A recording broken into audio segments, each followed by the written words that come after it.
morning.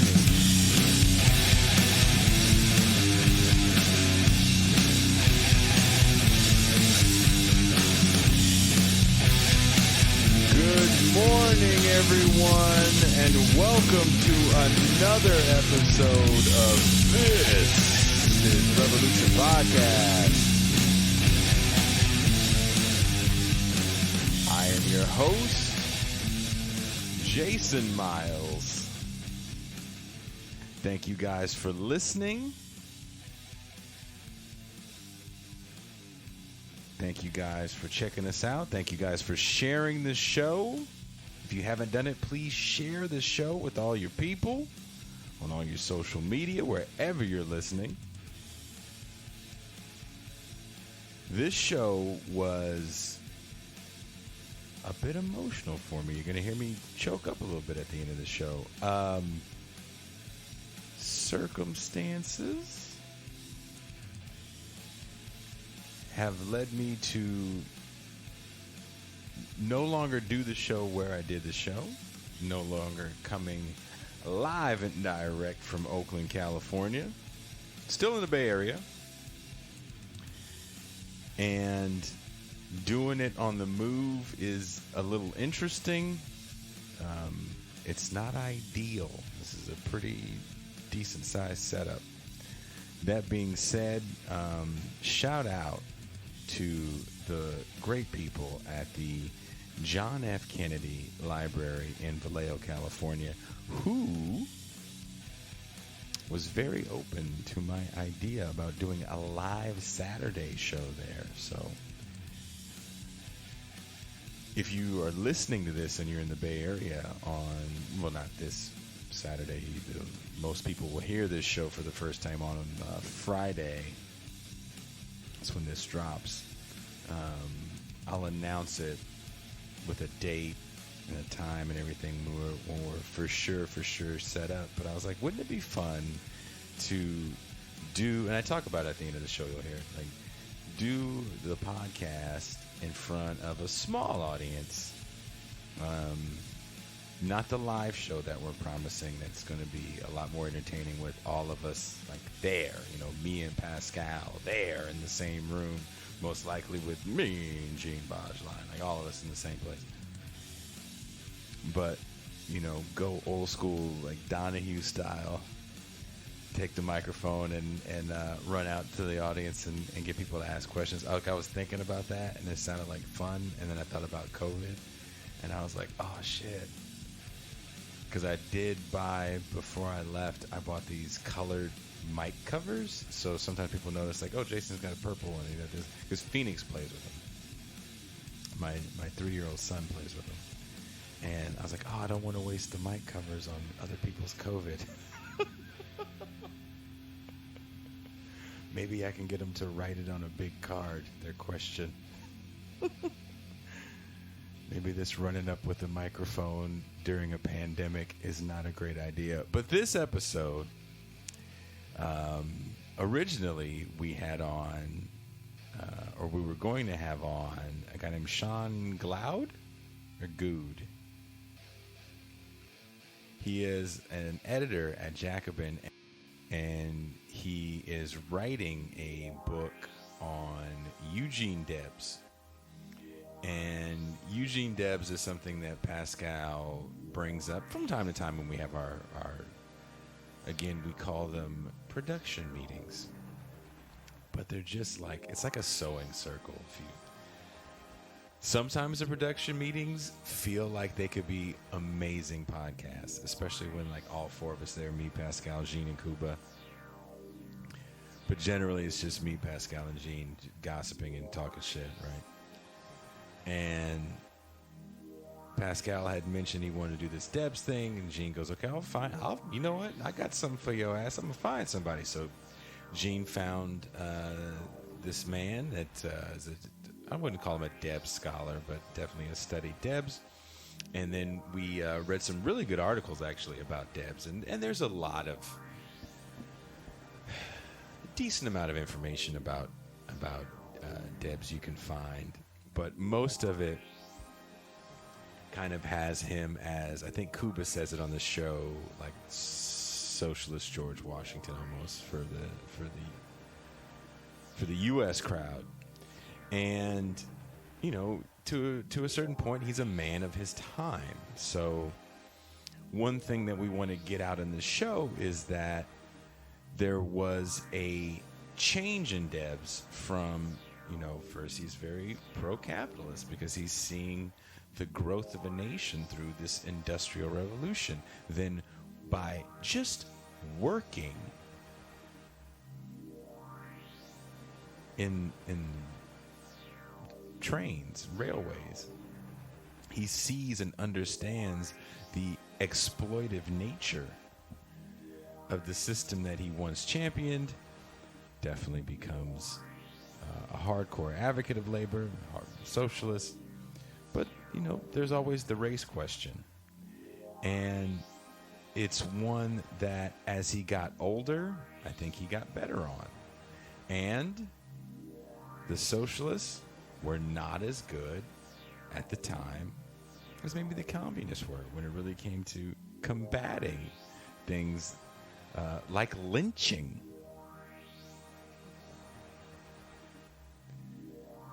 So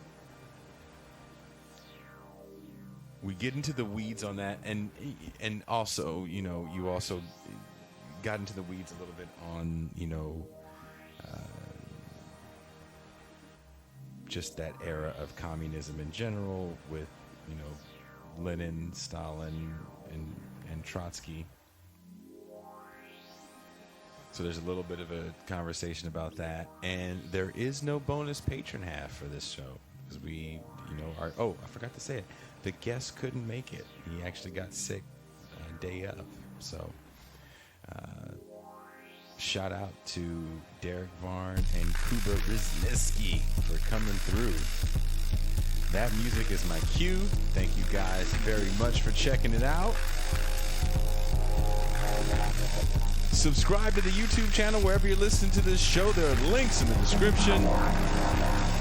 If you want to get all the bonus shows, become a patron. Patreon.com/Bitter Lake Presents. There are links in the description as well.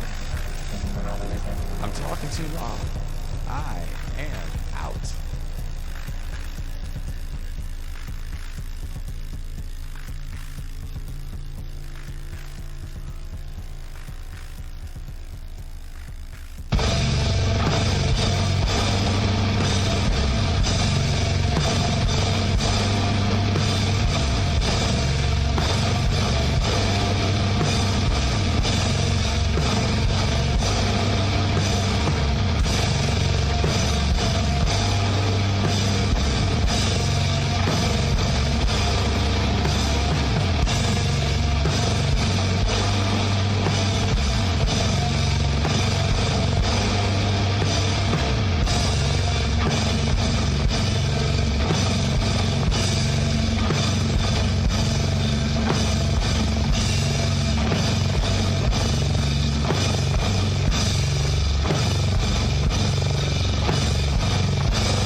Welcome, everyone, to another edition of This is Revolution Podcast. I'm your host, Jason Miles. I'm once again in a different location. Hopefully, this won't be a permanent situation, but today I'm broadcasting live from the John F. Kennedy Public Library in Vallejo, California. I didn't know that there's little rooms that you can get in the library, and it costs you nothing. Tax dollars working for you.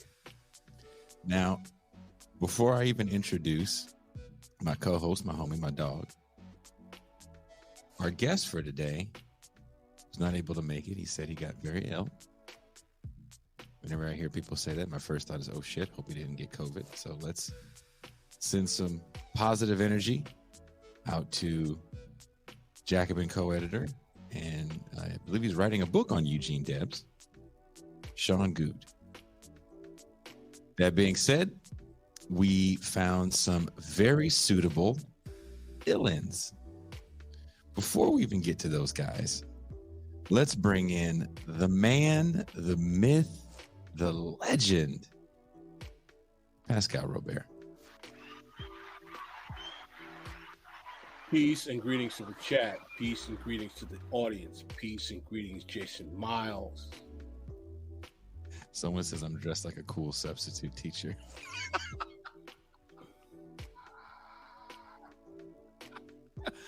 It's really hot. It's like 20 degrees hotter in the city that I'm in.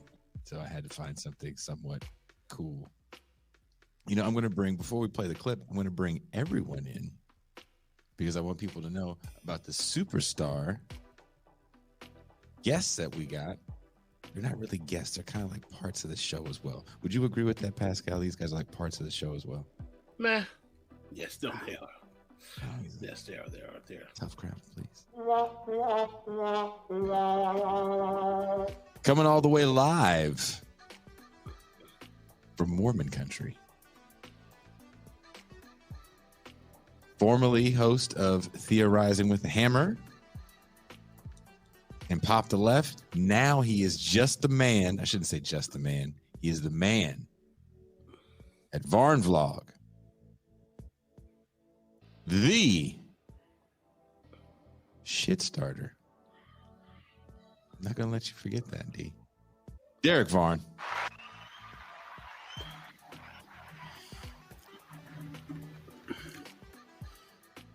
I have no idea how this topic's going to connect to the dreaded AP word. So I have a list of things you guys probably can't read, but it's a few things to know. And one is you'll never guess what Koopa's insignia stands for. And Varn started the Afro-pessimist debate. And I said I have amazing friends that I love dearly. So I want you guys to know that. Another friend that I love dearly, he is broadcasting live from a bunker somewhere in the great Northwest. He is the representative of the deep state. Deep state, Kuba. Hello, everyone. Sorry I haven't been more active recently, but there was a Canadian election and I needed to fix it before I could resume. Is there any way that we can retcon Varn's backstory so he's Indonesian? Because I'd really like to call him the shit starter from Jakarta. The shit starter from Jakarta. Sounds like a restaurant. Yeah. After the Thrilla from Manila, it's Southeast Asia's greatest export. The shit starter from Jakarta. People are all excited about the topic. I'm seeing Red Wizard. It's time to Mama Eugene Debs. Let's go. So we made a video for this. So I have to make a lot of these clips now kind of ahead of time to get life throwing the curveball. I'm trying to stay back in the batter's box. And sometimes like Pascal has these ideas sometimes, and he just starts just farting out ideas left and right about shows he wants to do. And sometimes Mean Gene Bajlan goes, "Oh, I got somebody for your ass. You want to do that Debs show?" So Pascal's like, "I want to talk about Eugene Debs, motherfucker, cracker." You know how he talks. And so Gene puts the show together, and then I was like, "Pascal, come on, I need to get the blurb for this show. What we're going to say, because I know there's a certain way you want to handle this Debs thing. You don't just want a history. You don't just want to talk about his activism in the labor movement. You want to really get at this guy." So Pascal writes the blurbs, and it's me. I put the video together. As I'm putting the video together, I'm trying to find any video footage of Debs being mean to black people, and I couldn't find any. Pascal. I didn't say you were going to find video footage. But what I did find was a whole lot of Bernie Sanders speaking for Eugene Debs. Oh, here we go. He really loves Eugene Debs. Ugh. He recorded an album of Debs like speeches in the 70s. I didn't take any of that for this clip, but I did get a person that actually knew Eugene Debs. So let us watch this extremely short clip, and then Pascal and I will be angry, and then Kuba and Varn will stick up for Debs. That's not what's going to happen. No? Okay, fine. Ruin everyone's fun.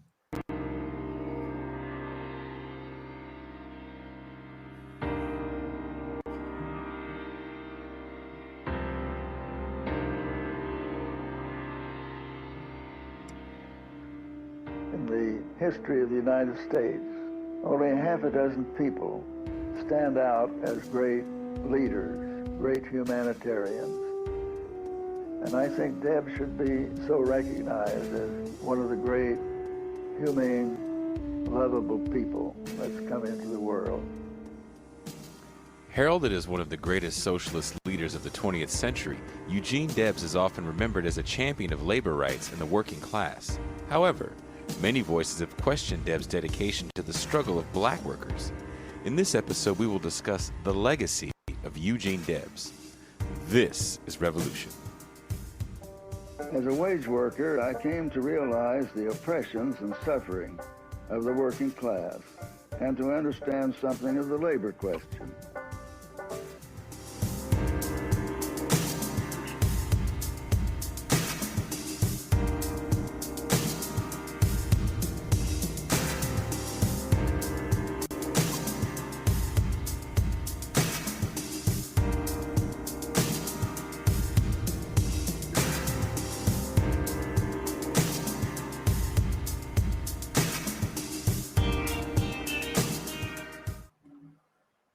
Did you like the outer space part at the end, Pascal?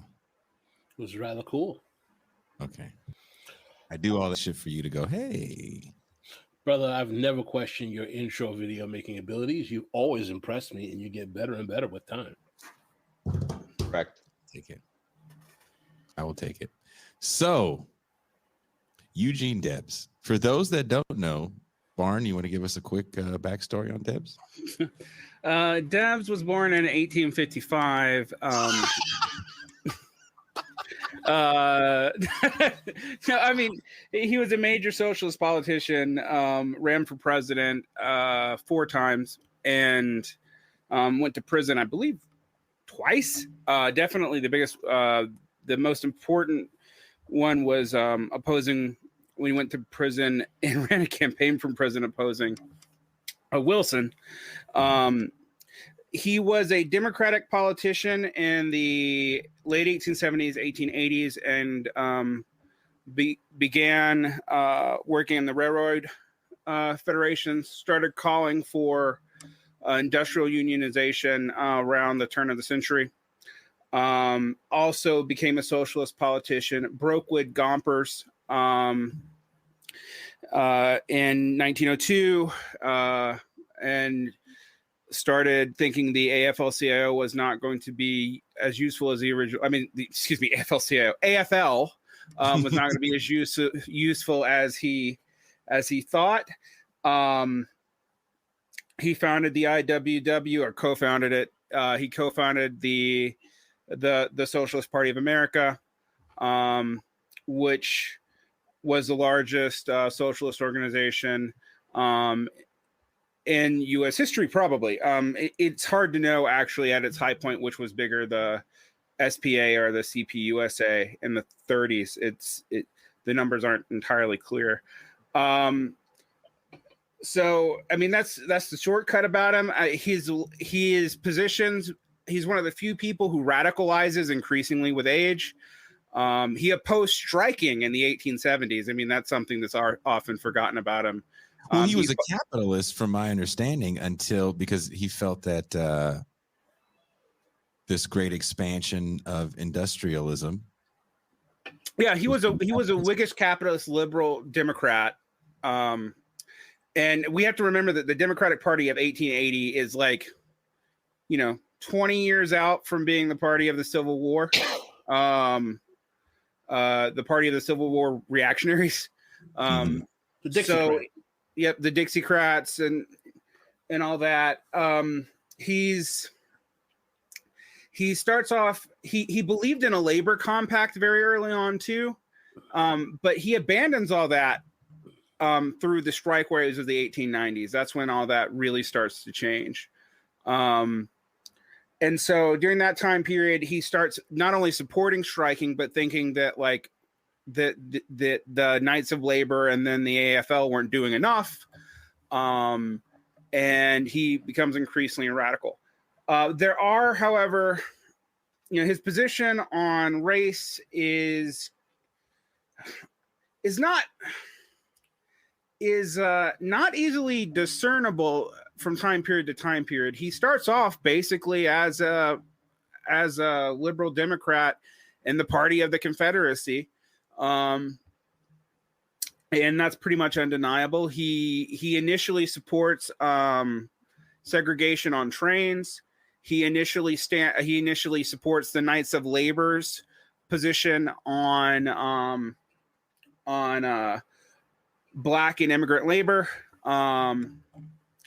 But by 1902, he opposes Gompers as keeping the unions racially segregated. By 1905, he begins to really push against Victor Berger, who is an outright xenophobe. In fact, when the early Social Democrats and then the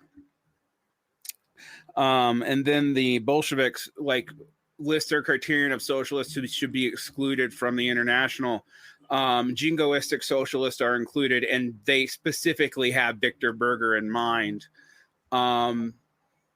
So he's a complicated figure in that his positions change and become more and more radical. And unfortunately, in a lot of the socialist hagiography about him now, they don't talk about his early development very much. It's something that it is seen as kind of embarrassing. That's a very, very quick capsule run through of the man. He's obviously quite complicated. Well, everything I've read about Debs, and I definitely watched my share of videos too the other day, getting ready for this show. Why do you think? This question goes out to the panel, not just Varn. Why do you think that when we look back on Eugene Debs, we definitely don't really look back on his early years? Why is that omitted from the canon? I'd like to pick this up. I think that because Debs is basically considered a martyr to American socialism, and particularly to the democratic socialist version of socialism that has become prevalent in America today. And frankly, there are a faction of people who are socialists or leftists or soc Dems who cling to the purported militancy of Debs as a way of shoring up their bona fides in the face of the fact that the Communist Party, the CPUSA, was always more radical on the labor question, was always more radical on the Black question, and was always, quite frankly, more brutally surveilled by the state than the socialists. And frankly, the socialists like to cling to Debs because of, his imprisonment and his kind of martyrdom and all that stuff, as kind of like, look at our guy, he's radical too, because he gives this posture of militancy in the face of the fact that for a large part of the early 20th century, the American socialists, definitely the Socialist Workers' Party and the other socialists, were racist as hell. And they didn't give a damn about Black people. And frankly, one of the main reasons why people like Cyril Briggs and a lot of the early Blacks would not join the Socialist Workers' Party or the Socialist Party, even though Hubert Harrison was a socialist and A. Philip Randolph, people like Cyril Briggs, the African Black Brotherhoods, the reason why they became the early members of the CPUSA and the Communist Party after the Bolsheviks is because the communists made a direct hardline stance that not only was the Black liberation a part of challenging capitalism and labor unity, it was the front line agenda of the Comintern internationally. Well, until I think that- 1936. Until 36 because of the Popular Front. Right, exactly. I think that Pascal is absolutely right, and I would just also suggest that there's feeling that Eugene Debs is unproblematically American. He appears in, he gets a positive profile in the America trilogy of John Dos Passos. You know, you encounter him in history books. He's the Wobblies are kind of this indigenous working class socialist movement in the United States, while the Communist Party, for a lot of people who, well, throughout the Cold War, it was just toxic for Americans, even sympathetic to the left, because it was adversarial, and the communism seems foreign to America, even in pre-Soviet, you know, Karl Marx German variations, while Eugene Debs gives socialism an American founding father. That's let's easy make for it people clear. to embrace. The early communists in the United States tended to be not only European immigrants, but also Black immigrants. There were a lot of Jewish Afro-Caribbean, as well. you know, that gravitated to communism early on.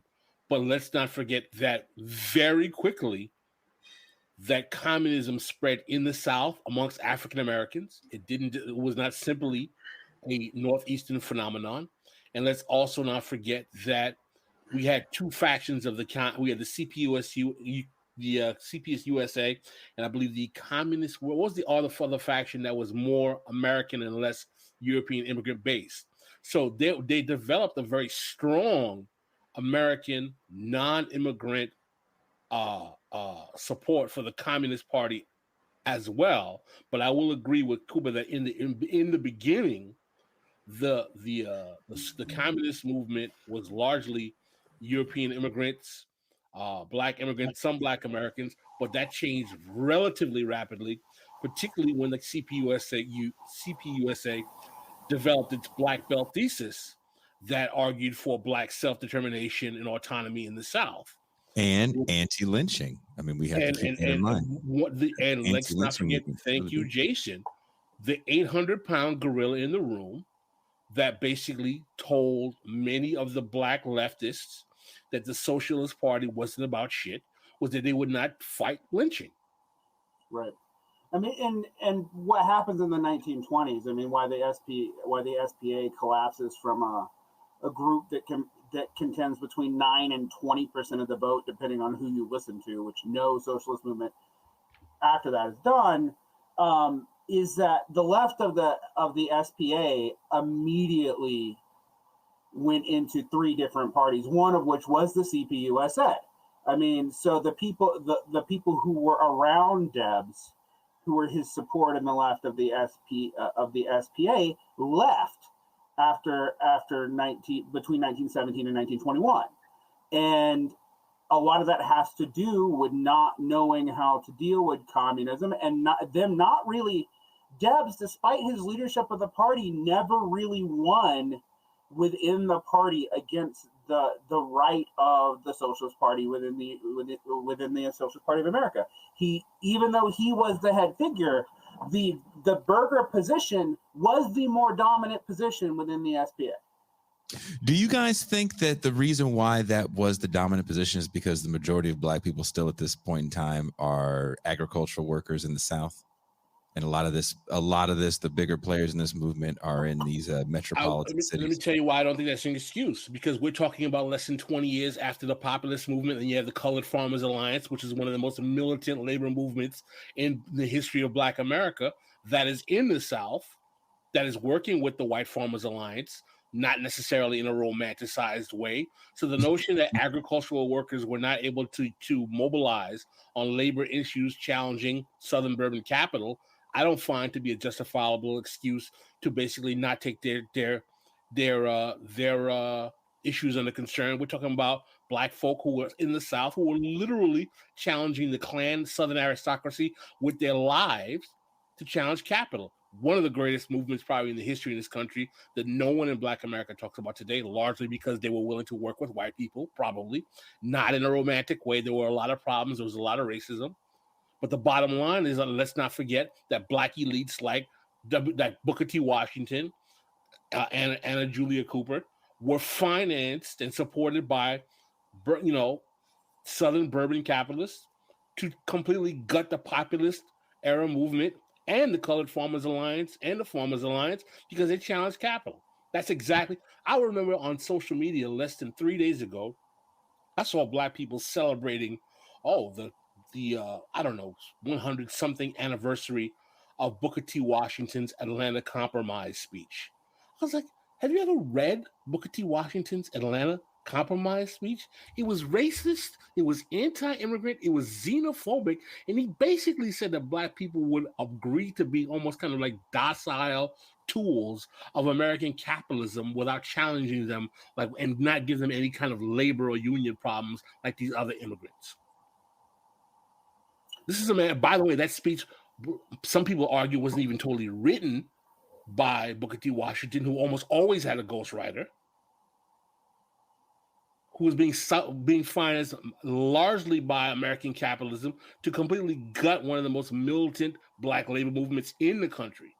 You're the first person to say Booker T. Washington had a ghostwriter. This is known. A lot of people know this. So what I find fascinating about the issue with Debs is not so much that Debs was a racist, because I think if you compare him to even most of the socialists of the same time period, he was relatively progressive. It's that it hides the fact that the SPA didn't do much about this, and it hides the fact that the SPA didn't do much about yellow card journalism. And while the Wobblies, which also are historically connected to Debs, did take better stances on that, when it comes to the South, after Matewan, they give up. I mean, they just don't try anymore.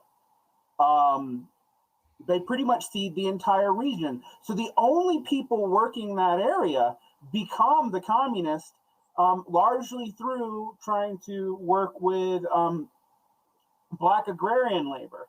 And the communists also do something a little differently, I think partly because of the racial issue and the idea of the Black Belt nationhood, and I think also partly because they don't treat sharecropping as peasantry. They treat it as agrarian proletarianization, which means that their view of agrarian workers is different from people who view sharecroppers as small proprietarians like large peasants or whatever, which they kind of were not. They did not really, I mean, they were subject to rentiers. They didn't really own the land, and they didn't really even own their own crops. So calling them petit bourgeois or proto-petit bourgeois in any way was totally misleading. But it was common, and it was also common actually after the 40s. And that's why I had that little snide comment about after 1936, because a lot of this stuff in the CPUSA gets snuffed out too, not just because of the Red Scare, but because of the Popular Front and the fact that to form the Popular Front, they had to side with the Democrats, who had not yet even begun to purge their racist base in the South. That was the main of the Democrats until hell, almost into the 1980s in some areas.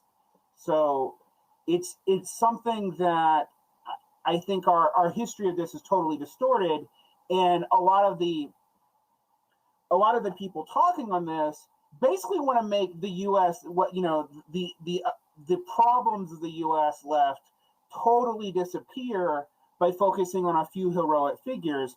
and only in select periods of their life. Well, I mean, quite frankly, part of the problem we have also is that we have people on the left today in America who are afraid of the C word, i.e. communism or communist, and they don't want to be associated with it. And they were like, oh, people like socialism. Socialism is okay. That's fine. And by the way, I'm not a communist. I am a socialist. But I don't have a problem with admitting that communists did more aggressively to challenge capitalism in the movement in the United States in the early 20th century before the Popular Front than the socialists did. And they were much more aggressive by far, even after the Popular Front, than any time the socialist parties in this country ever were in dealing with the American Negro Labor Coalition that got started out of the Communist Party. Yeah. Well, I mean, if you were a black activist, even in the 50s, if you wanted a living and you couldn't get a respectable job with like the NCAA, NCAA.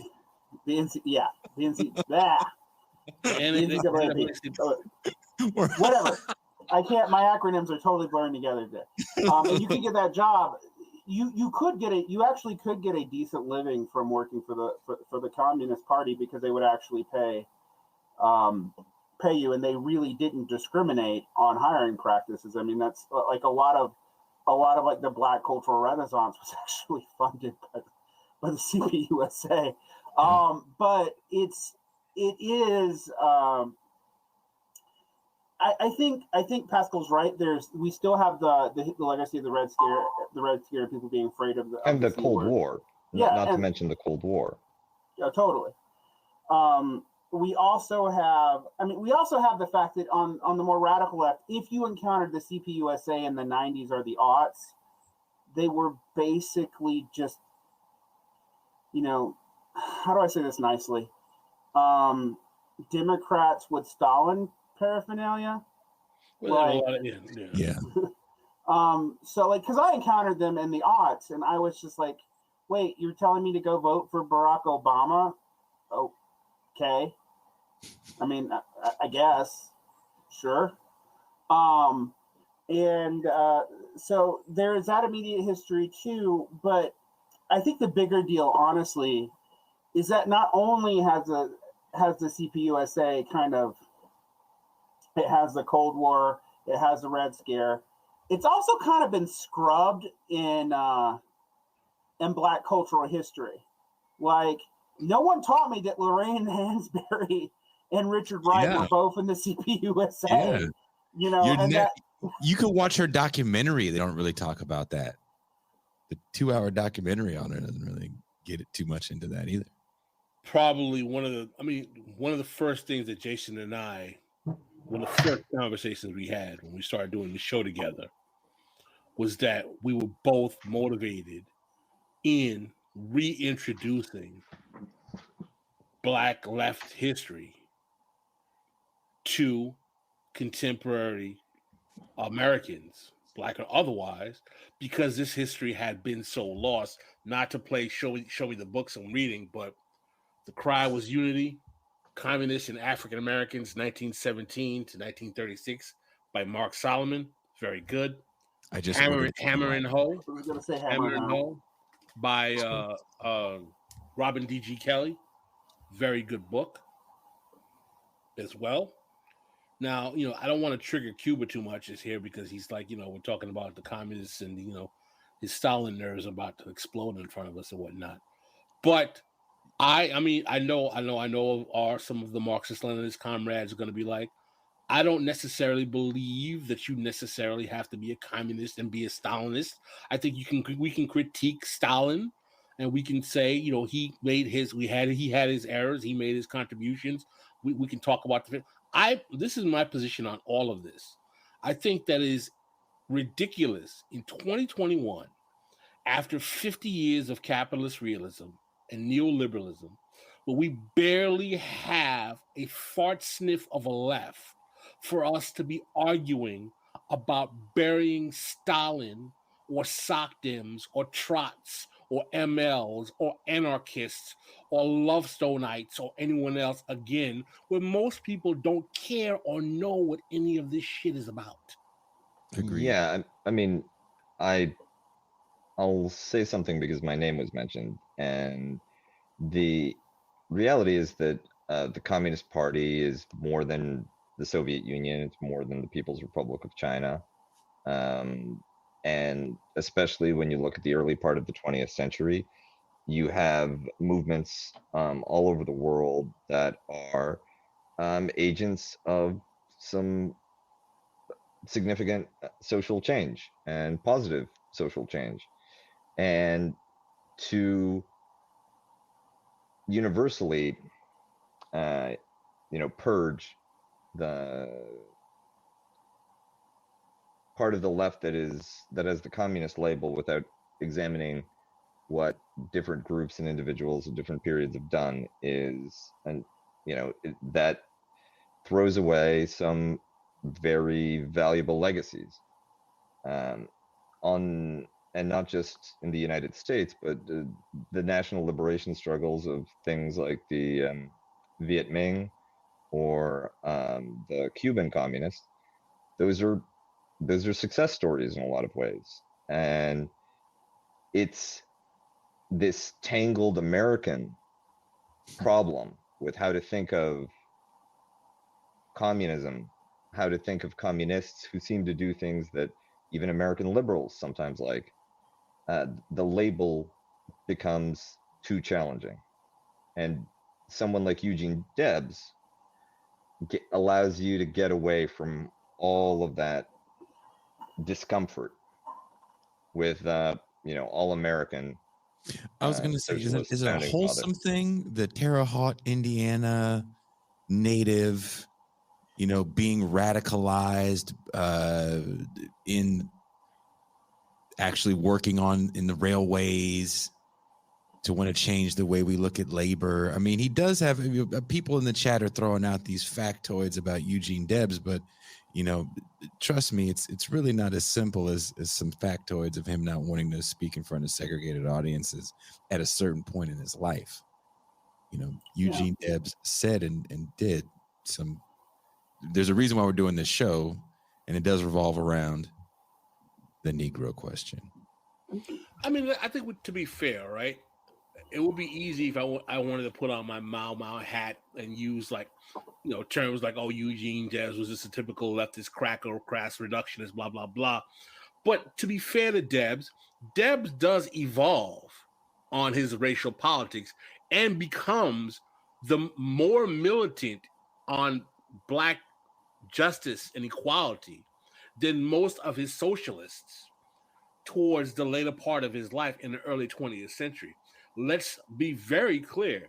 This is a man who was rigorously praised by Hubert Harrison, famous Black socialist, rigorously praised by A. Philip Randolph, well-known socialist, was very loved and admired by W.E. Du Bois, well-known American socialist, and came a long way in arguing that the American labor movement had to not only include, but had to stand for the rights of Black labor and Black workers and Black political equality. But where did he stand on segregation? And he was an integrationist by the 20th century. Yeah, I agree with that. I would agree with that by the 20th century. Yes.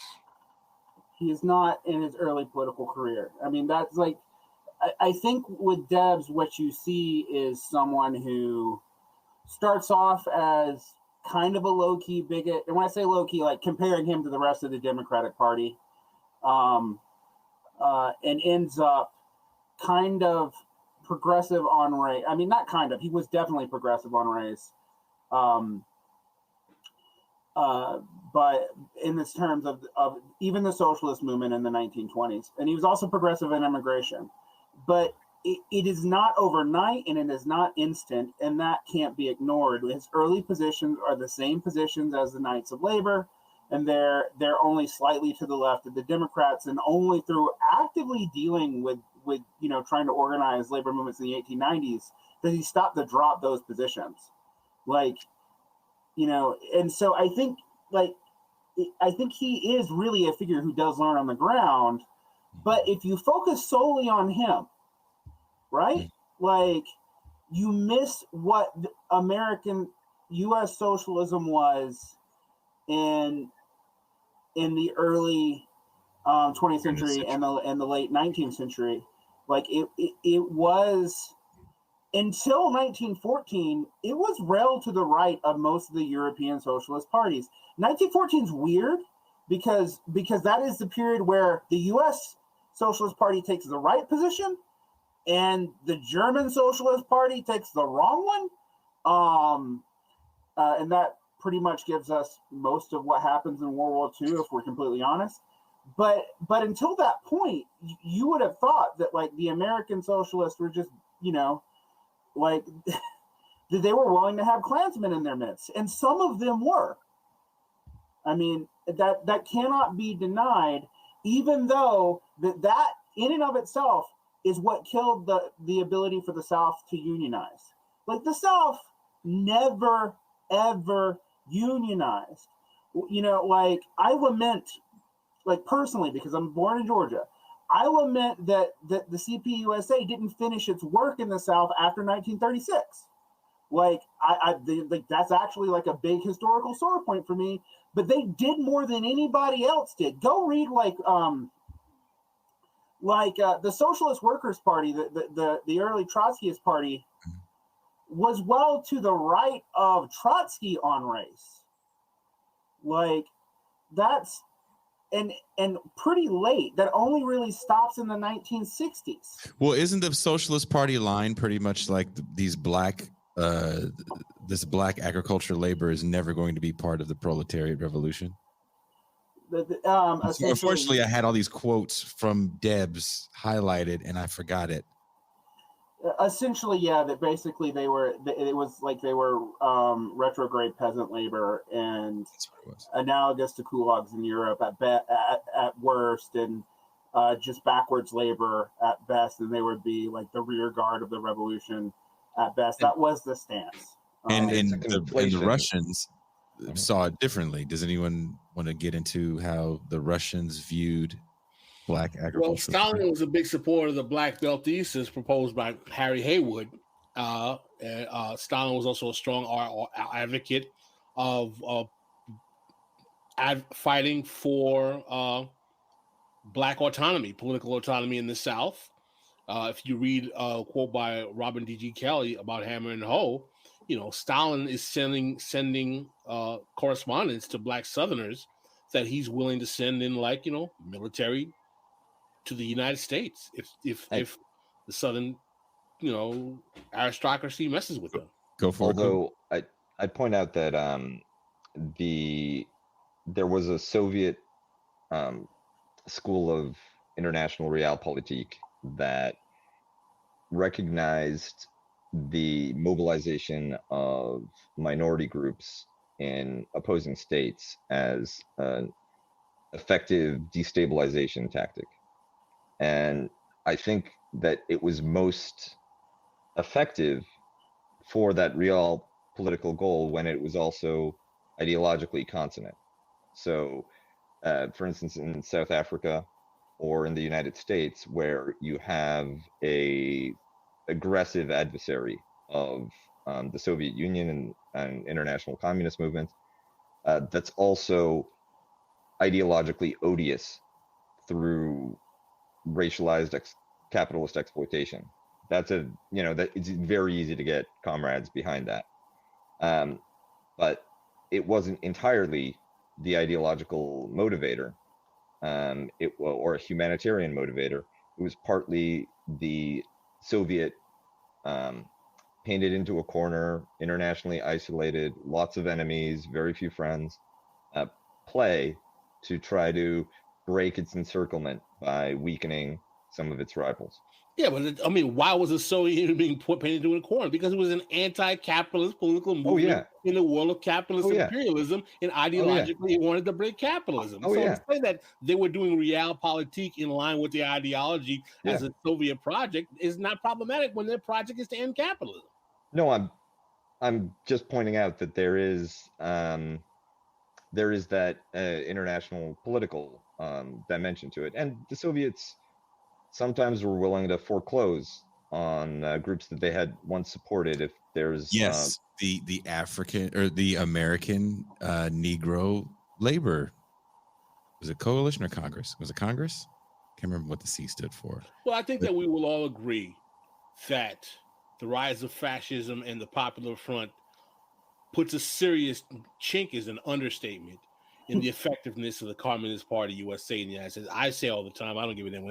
I think the Popular Front was the biggest mistake the left and the Communist Party have made in the United States. It was a nightmare. The left never recovered from it, and it basically shut leftism down in the U.S.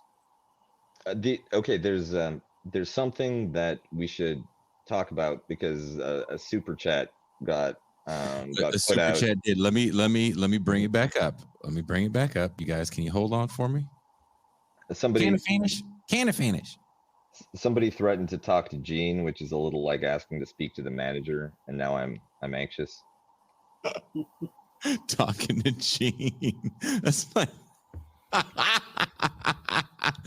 like saying, I need your district manager's number.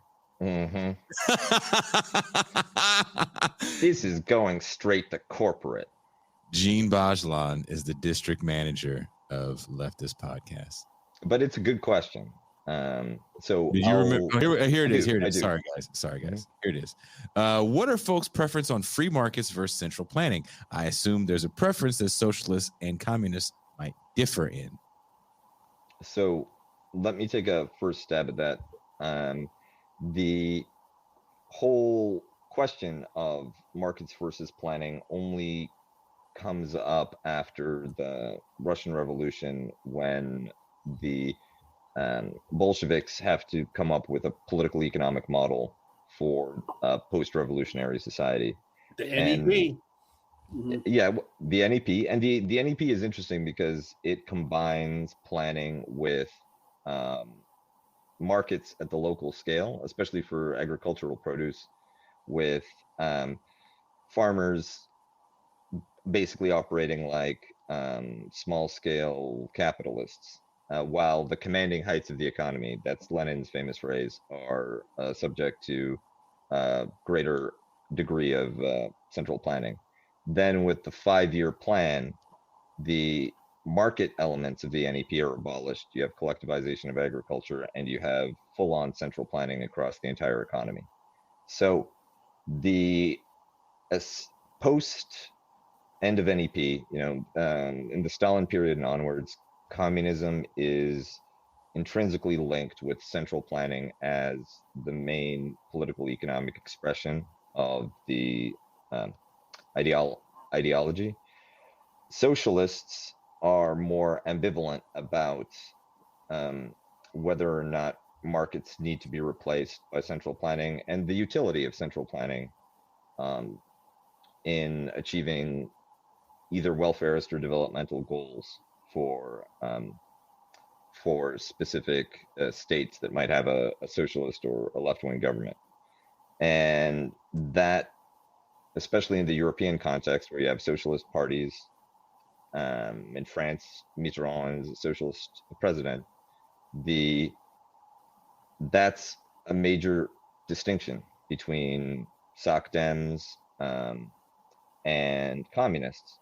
The willingness for socialists to work with capitalist markets, domesticate them, tame them, but allow them to operate on some scale, versus communists that abolish those markets entirely and replace them with central planning. I would add to and complicate that by after the 1980s, that most of the Soc Dems are no longer Marxist, even of the market variety. They're Keynesians and post-Keynesians, and that the communists are also embracing markets again, such as in China, Vietnam. China, and the liberalization of Vietnam, correct. My personal answer to this is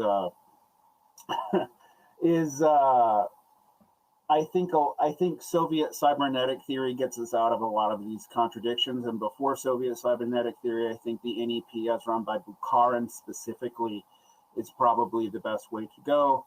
After Soviet cybernetic theory, I wish they hadn't abandoned it to the capitalist, because we don't really know what it could have been used for. I mean, you have Allende kind of playing with it a little bit with CyberSim, but it was not. That was only a small element of what the Soviets were trying to do in the 50s. And it's a good Soviet technology that gets given to the capitalists, and the capitalists get to develop the internet, unfortunately, and a lot of other social technologies based off of it.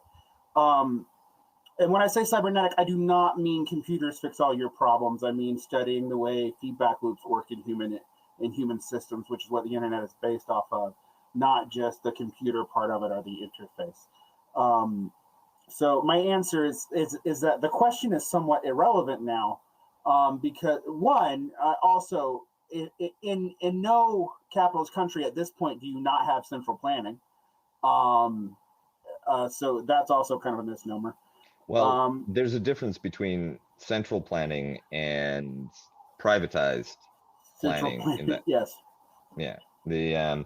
And in one of my big motivators to study political science was to figure out how development ever happens. And in the case of the East Asian miracle and post-war European reconstruction, you have planning agencies basically left over from World War II that provide a blueprint, and with mandates, incentives, and goals that private producers then work towards. A kind of hybrid system. This starts with state planning after military expansion that basically incentivizes private sector to follow after, with massive government subsidies, by the way, to follow through on technology. And non-competition agreements too, which is non-competition agreements. Yeah, cartelization. So I think the whole debate is a charade, because my argument is that capitalism doesn't happen without the state in the 20th century, or ever, quite frankly. That's correct. The idea that there's a free market version of capitalism where you just let people do whatever and you end up with Nevada or New Hampshire is entirely fanciful. It's an ideological delusion of the libertarian right. And a state is essential to not just establishing the institutions of a free market, but also pushing developmental projects through, usually by the defense budget, and using public money to push technology into everyday use.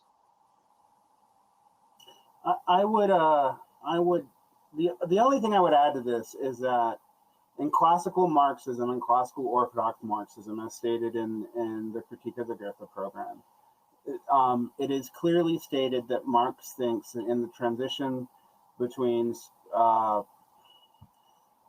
capitalism, socialism, and communism, and that's a weird distinction that he only makes in that text. It's not made anywhere else. He admits that bourgeois elements will still exist in the early stages of the transition, and that has been what those bourgeois elements are not defined. So we don't know if it's, if he means markets, if he means parts of the state apparatus, because the nation state, as we understand it, is, as Marx is a capitalist innovation as opposed to the feudal kingdoms, etc. It's not clearly defined because it's a text that, unfortunately, even though it's the one where Marx makes it the most clear, is also one that he suppressed himself for socialist unity reasons during his lifetime and was only published after his death. So I would say that it's a non-question that neither socialism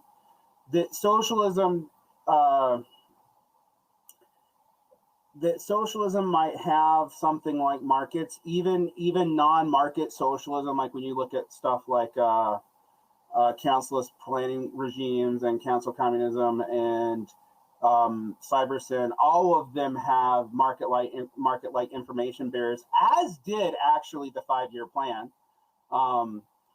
And we have to kind of admit that, and I say this deliberately and somewhat inflammatorily to kind of piss off everyone, Stalin taking Trotsky's advice about collectivizing agriculture super quickly was a world historical disaster. And me saying it that way is deliberate. Like, because the big advocate for that before Stalin does it is Trotsky. And in his fights with Lenin and Bukharin. So it's, and I always find it ironic when, like Trotskyists will bring up the famines as a critique of Stalinism. I'm like, well, there's many things that you can legitimately critique Stalinism on that Trotsky is not responsible for. And he may not be responsible for this either, but this was also his policy. Well, and I think that this actually shows some common ground with the turn away from organizing African agricultural labor in the United States. There is a bias in Marxism that derives from the elevation of the proletariat, the industrial proletariat, above the peasantry, and then this confusion about where do we draw the line between the traditional feudal peasantry and different forms of capitalist exploitation in the countryside. Well, who comes along to remedy all those problems, my friend. We've got some Maoists in the room. Maoists in the room. Maoists in the room. Here come all the Maoists in the room. Maoists in the room. Maoists in the room. Although that's a really interesting point, because I think that you might be able to make an argument that traditional Chinese agriculture had been marketized much earlier than agricultural production elsewhere, like the landlordism and squeezing peasant labor was a fact of life that they had complained about, since the Ming Dynasty, since the Han Dynasty. Right. It was very old in China. Exactly. So I think that this is a way in which communism with Chinese characteristics actually fills in some omissions from the straight version of communism, and picks up some developments that had been missed, especially in terms of the revolutionary potential of the agricultural population, and and the shift in different modes of exploitation in the countryside, where so many Western Marxists just have feudalism on the brain and can't see beyond it. Well, I mean, I do think this is a legit problem with. Part of the problem with that also is, let's not forget that the Soviet project is dealing with a feudal peasant agricultural economy that industrializes basically under Stalin.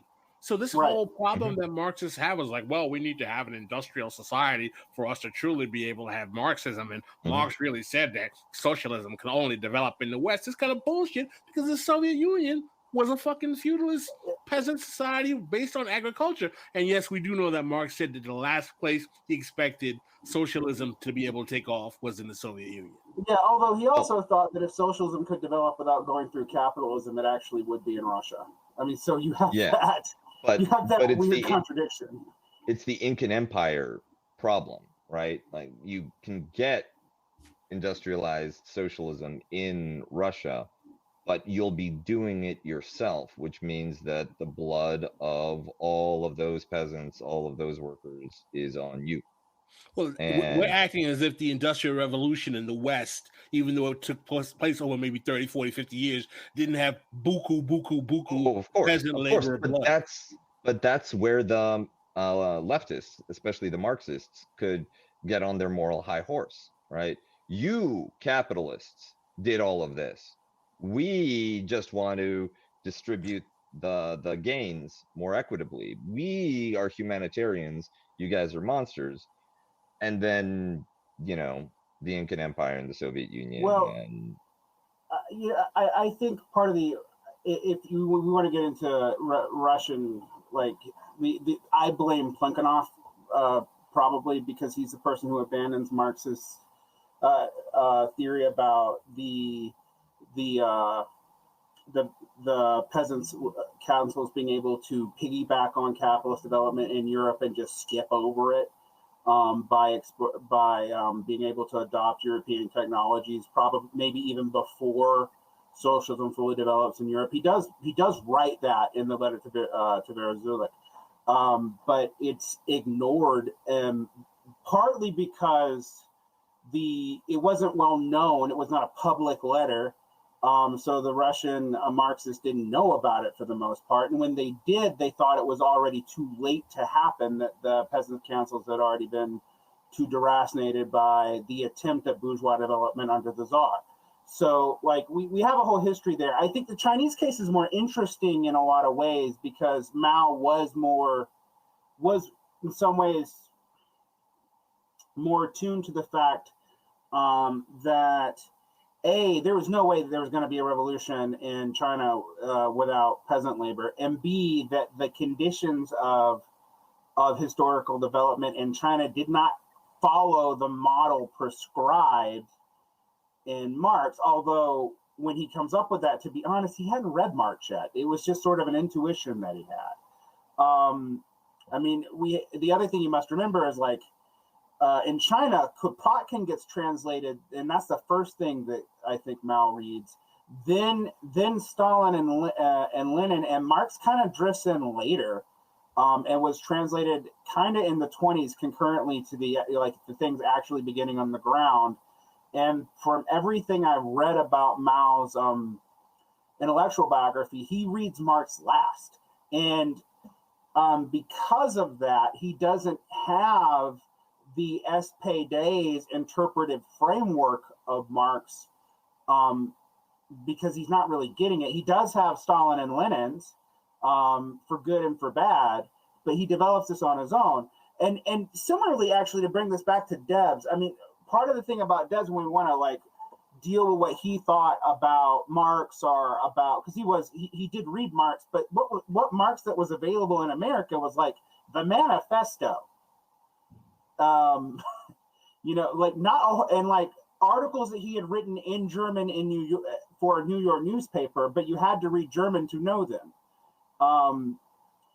And so like the American socialist movement is also kind of developing on its own. There are British translations of Marx that filter in.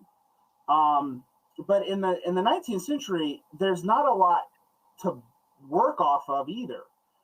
In either place, and probably, I mean, less than you'd even have in Russia. In Russia, that stuff was highly suppressed.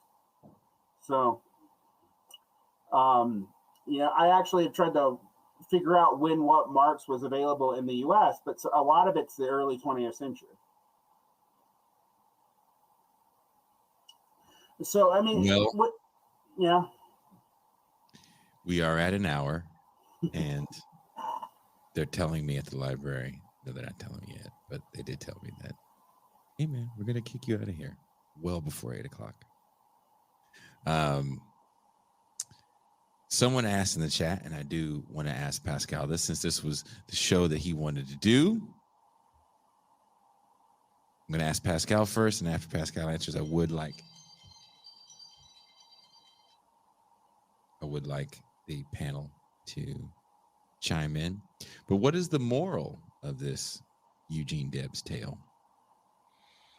What is the legacy, in your opinion, Pascal, of Eugene Debs? I think the legacy of Eugene Debs is a man who was dedicated to improve the condition of the working class, who had a blind spot of issues of race early on in his political career, but developed to become an advocate of Black economic justice in the early 20th century, but still did not go as far as some of his acolytes to his left in fighting for and advocating for Black political and economic and social equality, and end of persecution, and that he developed politics that evolved on race. He was not an ideal person, but I think he was a hero of the labor movement, and I think that we should acknowledge the fact that he did move significantly to the left of his own socialist party on the issue of race, and he shouldn't be denied his place for those early missteps, but that he eventually did move on to the point where he was heralded by many black socialists that I respect, particularly Hubert Harrison.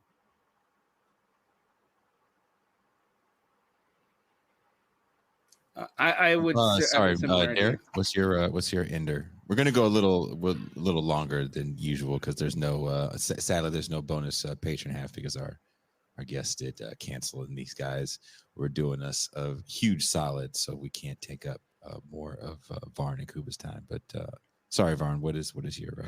No, I pretty much agree with that assessment, and I think the only thing that I would say is we can't use socialist heroes to avoid the actual history of the larger movements in our history. So like I think Debs is totally laudable, particularly for what he does in the 19-teens. And he was highly progressive for a socialist on race by the beginning of the 20th century, and there's no denying that.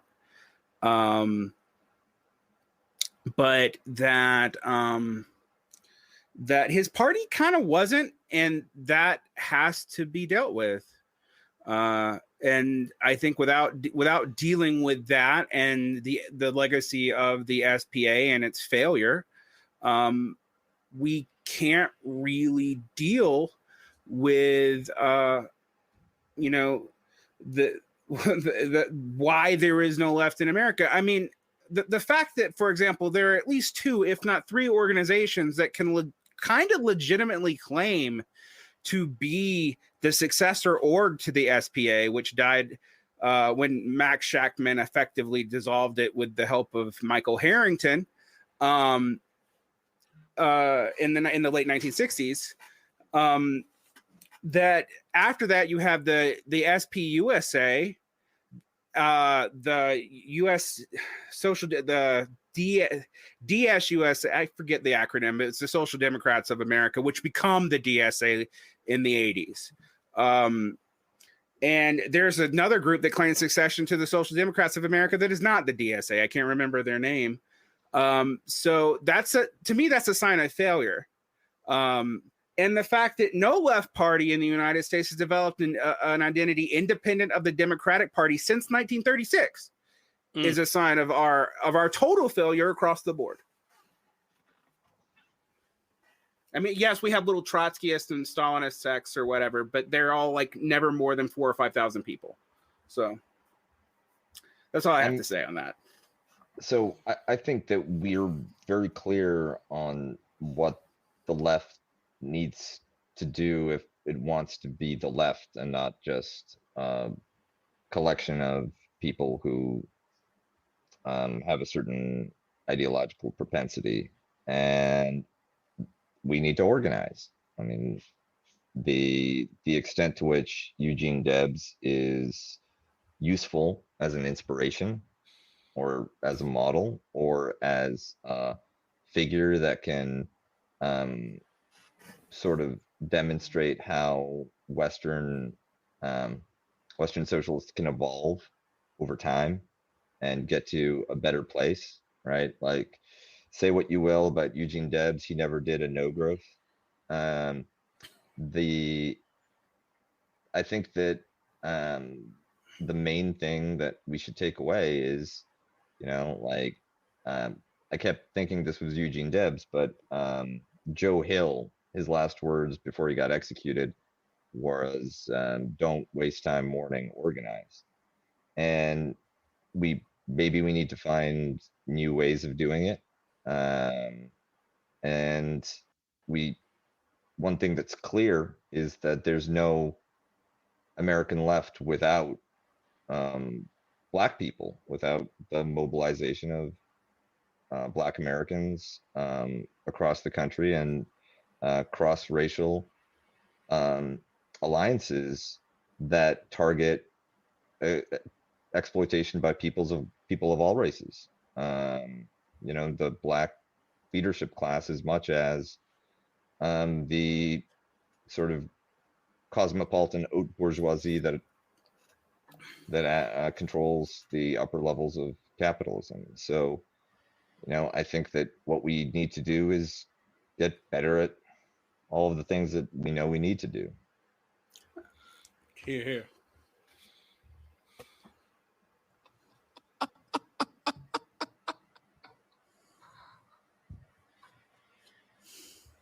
The whiteboard in the background looks like the Oakland PD. I hear they're cracking down on leftists. It's hilarious. Well, that's not the case. I do want to add, I was throwing this out to Pascal. The people here at the John F. Kennedy Public Library in Vallejo, California, have been very, very nice. And I was going to ask if I did a show, if I did the Saturday show here, would you guys, well, not you guys on the screen, because you guys are in different states and some in undisclosed locations. Would you guys, the listening audience, be down to come through? I know there's a few people in the Bay Area. Come through on a Saturday. I'll get donuts and shit. And we could do the show, have like a live studio audience that would be able to ask questions to the panel live. I'd run out there with my microphone like Phil Donahue. What say you guys? If you guys think it's a good idea, you have until Friday to let me know. I need people to hit Twitter. This is not for this Saturday, guys. This is for an eventual Saturday. No, we do it this Saturday. Trust me. We have to think about this Saturday. Nixon Plummer has spoken.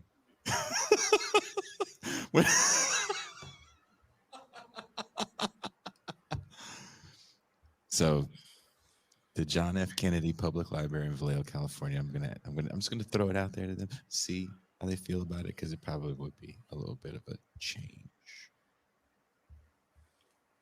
But I did find out there's a lawyer that comes here the first and third Wednesday of every month to give legal advice for people awaiting trial. The courthouse also across the street. Do a show with him. I do. I want to do, because I've been to that because I was in.